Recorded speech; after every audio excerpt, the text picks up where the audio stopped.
ស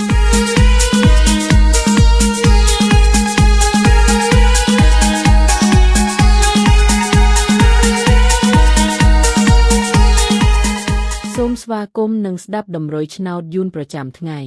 ដើម្បីជាកម្លាំងចិត្តសូមពុកម៉ែបងប្អូនចុច like និងសញ្ញាជាម្នាក់មួយផងដើម្បីទទួលបានតម្រុយថ្មីប្រចាំថ្ងៃតម្រុយឆ្នោតយួននៅថ្ងៃនេះគឺថ្ងៃទី4 ខែធ្នូឆ្នាំ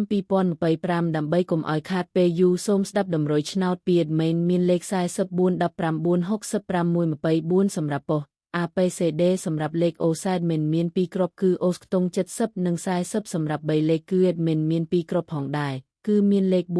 453គុណ984គុណបើសិនជាពុកម៉ែបងប្អូនស្រឡាញ់និងពេញចិត្តលេខទាំងនេះពុកម៉ែបងប្អូនអាចយកលេខទាំងនេះទៅផ្សងសំណាងបានជាចុងក្រោយសូមជូនពរពុកម៉ែបងប្អូនដែលយកលេខខាង admin ទៅផ្សងសំណាងហេងយើងទាំងអស់គ្នាជូនពរពុកម៉ែបងប្អូនជួបតែសំណាងនឹងសុខភាពល្អសូមជម្រាបលាជួបគ្នានៅថ្ងៃស្អែកបន្តទៀត